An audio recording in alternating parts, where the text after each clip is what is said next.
This week on Weekly Wonder, we're covering the interesting development around the devastating and untimely death of Chromatic BF. Remember, the horse of American rider Jill Humphreys that died suddenly at the World Cup finals back in April. A new controversy has arisen with the release of the necropsy report, where the owner, Casey Branscombe, and the United States Equestrian Federation are now in disagreement over the cause of death. Let's go over the basic facts.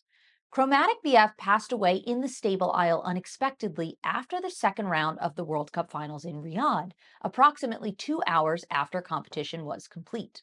The horse was administered a number of FEI legal substances as a post exercise recuperative regime, similar to a human athlete taking muscle recovery supplements and energy boosters. Shortly after the shots, the horse began to seize and eventually passed away. A blood sample was seemingly not taken or at least provided for the autopsy immediately following Chromatic's death, and hematology and biochemical analysis wasn't able to be performed, making the cause of death inconclusive.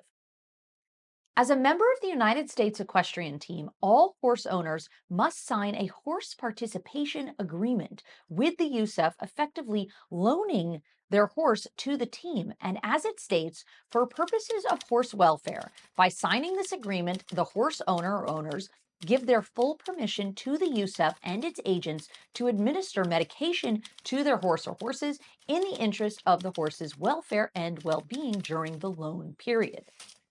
According to Branscombe, Chromatic was administered a number of substances without her knowledge, but within line of the aforementioned agreement following the horse's participation in the event.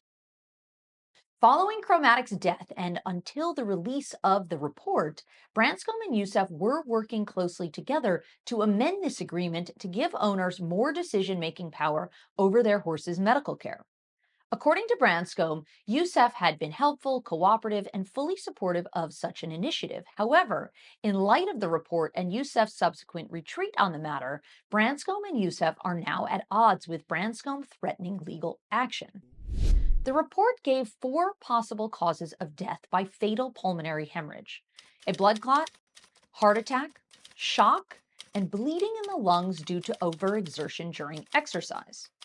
Youssef claims the report does not name the medications as the cause of death and thus indicates that pulmonary hemorrhage was caused by strenuous exercise, while Branscombe believes her horse died as a result of anaphylactic shock brought on by the injections, particularly Celavet, a selenium supplement by which the maker of the drug themselves specifically warns against possible allergic reactions even at low doses.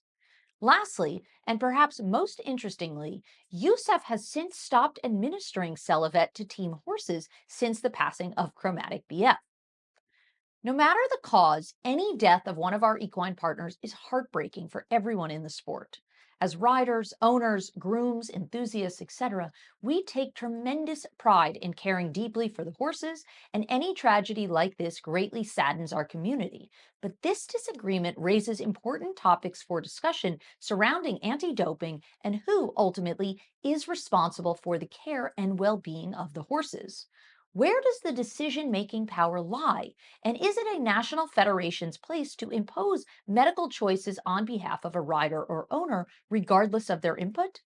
And even more so, if the federation imposes such an agreement, should they ultimately stand behind the horse owners when disputes arise?